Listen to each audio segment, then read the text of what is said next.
I stayed quiet for years, and nothing exploded.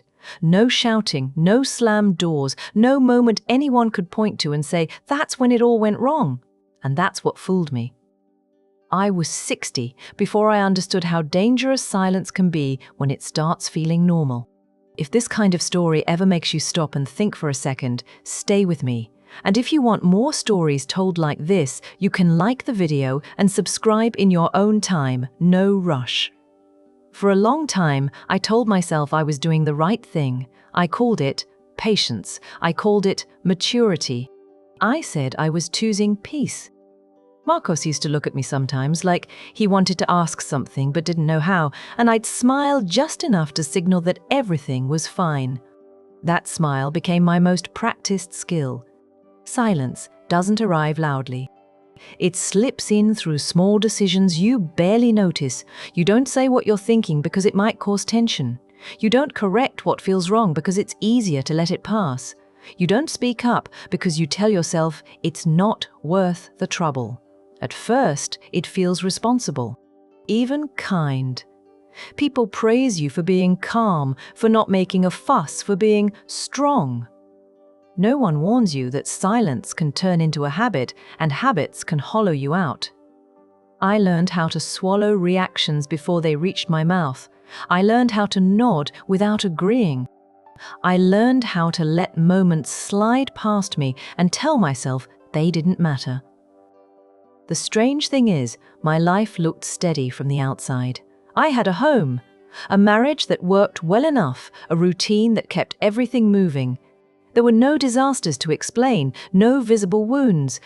But inside, something kept tightening, not pain exactly, pressure. Like holding your breath without realizing it, I would lie awake at night replaying conversations that never happened, sentences I edited out before they were even formed. By morning, I'd convince myself it was better that way. Better to keep things smooth. Better not to disturb what already exists. That's how silence trains you. It teaches you to measure every thought by how disruptive it might be instead of how true it is.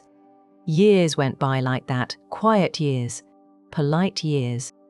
Years where I became very good at reading rooms and very bad at listening to myself. I stopped asking what I wanted because the answer felt inconvenient. I stopped trusting the small discomfort that tried to warn me something was off. When frustration surfaced, I pushed it down and called it self-control. When sadness lingered, I told myself other people had it worse.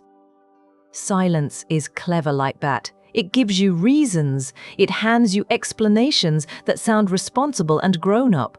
And all the while, it keeps a record. Every unsaid word, every moment you chose ease over honesty, every time you told yourself, "I'll deal with this later." Later kept moving.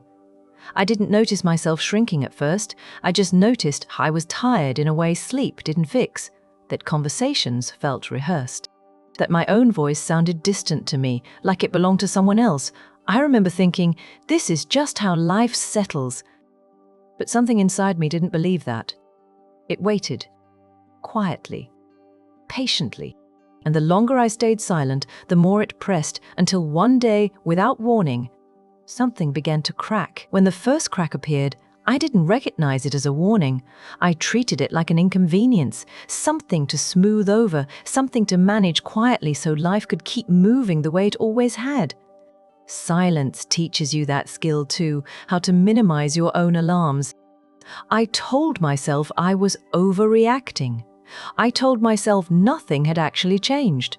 Marcos noticed, though. He'd ask simple questions, how my day was, what I was thinking, and I'd give him answers that sounded complete but felt empty even as I said them. The truth stayed just behind my teeth. What I didn't understand then was that silence doesn't break all at once. It fractures slowly, spreading beneath the surface, while everything above still looks intact. I began to feel irritated by small things, the kind that shouldn't matter, the kind I used to brush off easily. A comment said too casually, "A decision made without me, a plan I was expected to follow instead of shape." None of it was dramatic enough to justify the weight it carried inside me, so I carried it alone. That's how pressure builds, quietly, reasonably, one dismissed feeling at a time. I started noticing how often I adjusted myself to fit the room, how quickly I softened my words before they left my mouth, how instinctively I made myself smaller so others could stay comfortable. I told myself I was being considerate. I told myself this was what love looked like after many years. But love that requires you to disappear doesn't announce itself as danger. It introduces itself as sacrifice. And I accepted that introduction without question. There were moments when my chest would tighten for no clear reason, like my body knew something I refused to say out loud. I learned to breathe through it, to keep my voice even, to stay agreeable. Silence rewards you at first. It keeps conflict away. It keeps things predictable. It keeps you looking composed. But it also starts taking things in return. I stopped feeling surprised by my own thoughts. I stopped feeling sharp edges. Everything became muted.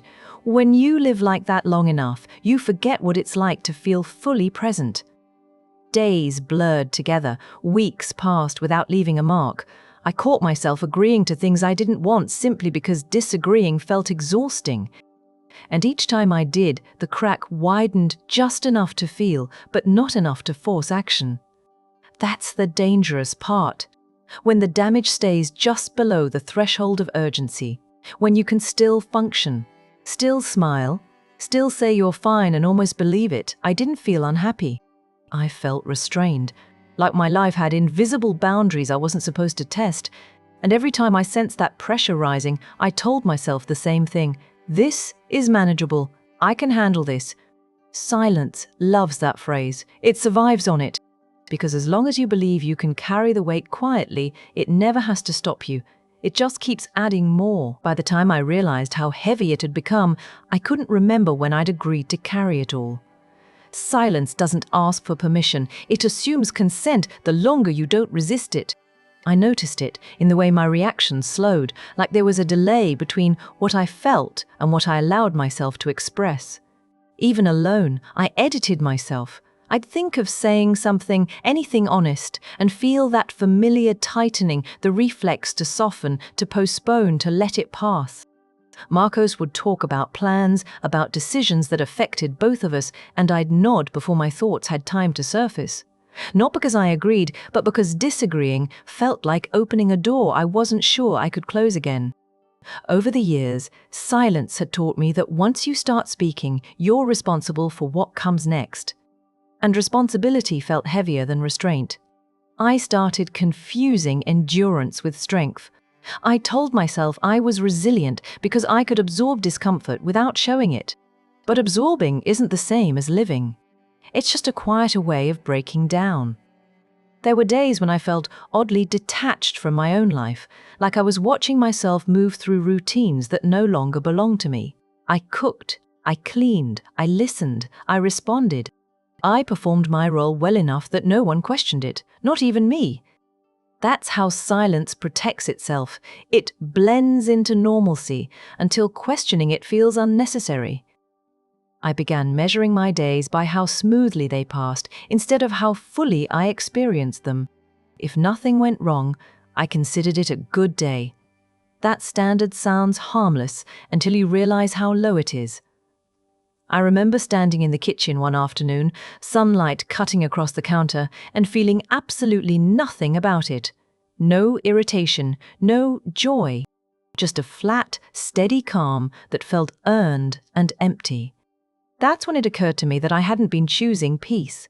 I'd been avoiding disruption. There's a difference. Peace has warmth in it. Avoidance feels cold, even when it looks composed. Silence had slowly rewritten my priorities. Truth came second to comfort.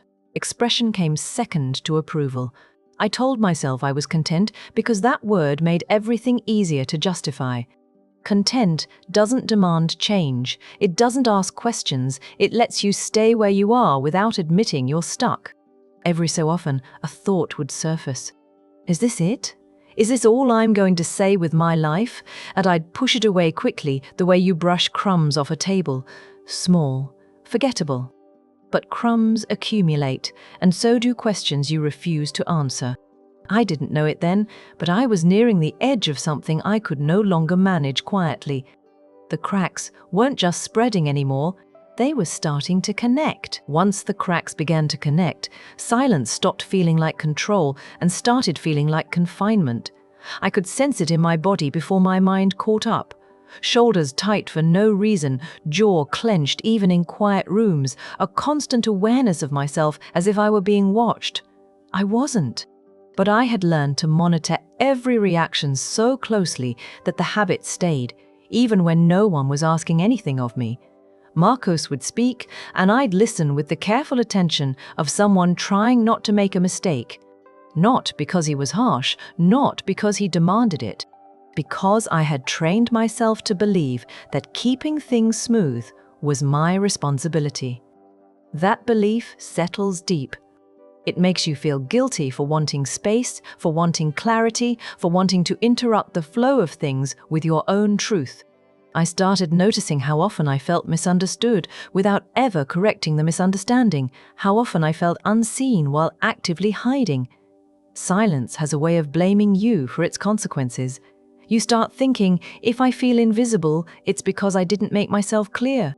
But clarity requires speech, and speech felt dangerous now, not explosive, just exhausting. I was tired of holding the line between what I felt and what I allowed myself to show. Yet I kept holding it, because letting go meant admitting how long I'd been gripping it in the first place. There's a particular kind of fear that shows up when you realize your life has been shaped by what you didn't say. It isn't panic, it's a slow, sinking awareness. I saw it in small moments, catching my reflection mid-sentence and not recognizing the woman choosing those words, realizing I couldn't remember the last time I'd spoken without rehearsing first. Conversations became performances. Even honesty came out, filtered, measured, trimmed down to avoid ripples.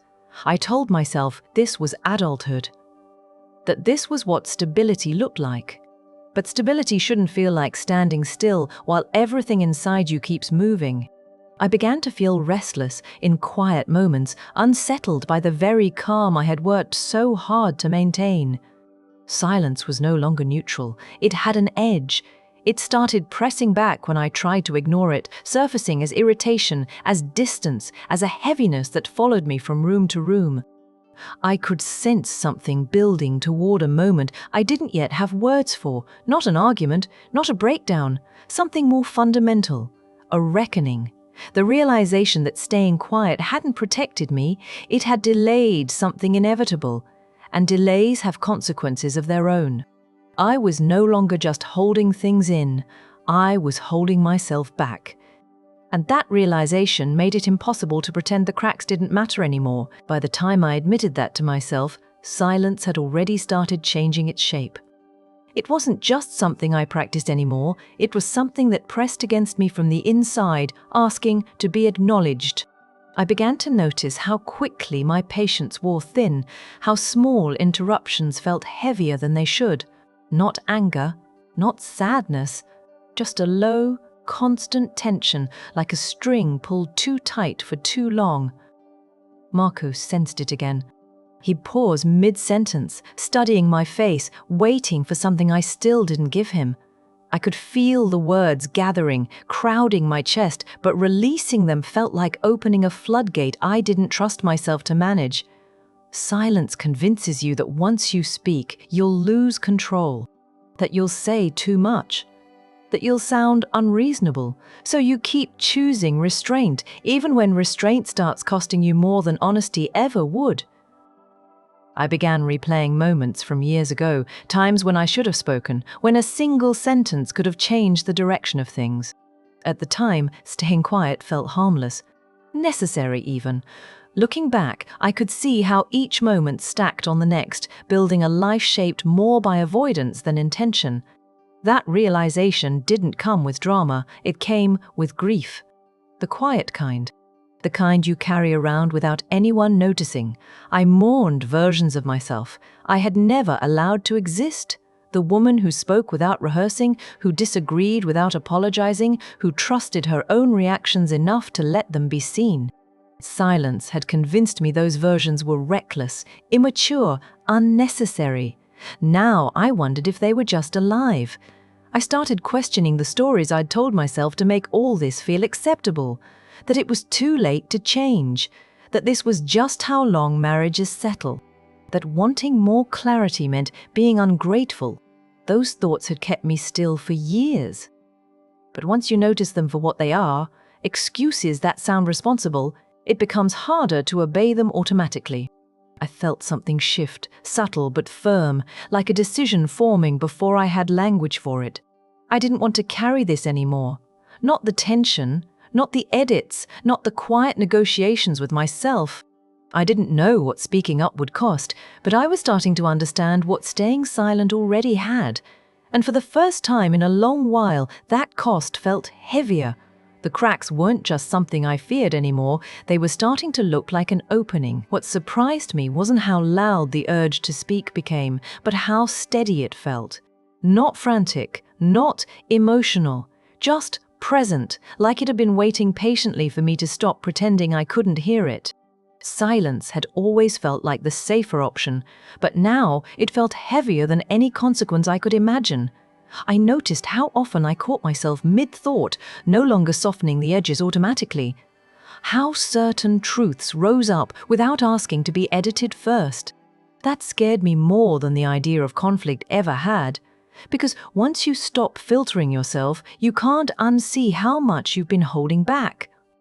Marcos and I moved through the same spaces, shared the same routines, but something had shifted beneath it all. I wasn't distant. I was attentive in a new way. Listening not just to what was being said, but to what wasn't, to the assumptions that had settled in over the years, to the quiet agreements I had made without realizing they were shaping my life. I understood then that silence doesn't just protect others from discomfort, it protects them from knowing you fully. And I had been participating in my own erasure, one quiet compromise at a time. There was a calm in that realization that felt unfamiliar. Not relief. Clarity. I stopped telling myself it was too late. Time doesn't respond to guilt. It responds to movement. I didn't need to rewrite the past to change what came next. I just needed to stop letting fear of disruption decide everything. I thought about how many years I'd spent making sure nothing cracked, only to end up here anyway. The irony sat heavy with me. Silence hadn't kept things intact. It had delayed the break until it was unavoidable. And now that I could feel it coming, I understood something I hadn't before. The breaking wasn't the danger. The danger had been all the years I spent preparing for a collapse that was already happening quietly. I wasn't angry. I wasn't even afraid in the way I expected to be. I was resolved. Whatever came next would at least be real. I was done confusing endurance with peace, done calling absence of conflict a good life. The quiet had run its course, and I knew, without needing to say it out loud yet, that the moment I had avoided for years was finally close. When it finally cracked, it wasn't loud. That's the part people don't expect.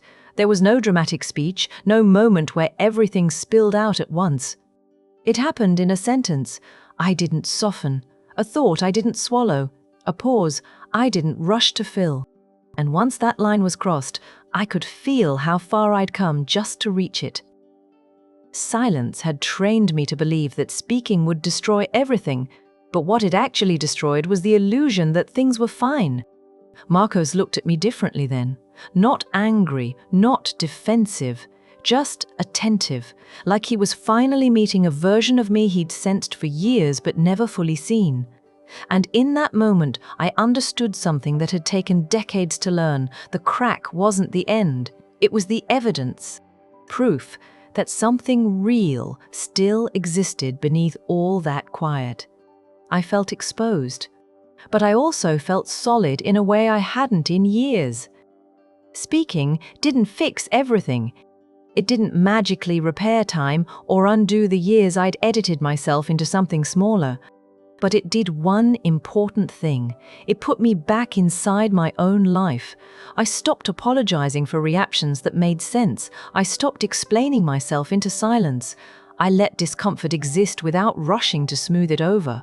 And with that came something unexpected, feeling, not constant joy, not peace every day, but presence. I could feel disappointment again without drowning in it. I could feel hope without immediately preparing for it to disappear. If stories like this resonate with you, if you recognize that quiet pressure I'm talking about, you can like the video and subscribe. It helps these stories reach the people who need to hear them. I spent years thinking the danger was saying too much when the real danger was saying nothing at all. Silence didn't protect my life. It postponed it. And postponement has a way of turning into loss before you realize what's happening. I don't tell this story to offer a perfect ending. I tell it because I stayed quiet for years and I learned too late that silence always sends the bill eventually. You can pay it with honesty or you can pay it with time. Either way, it comes due. And once you feel that first crack, you'll know, not because everything falls apart, but because pretending stops working.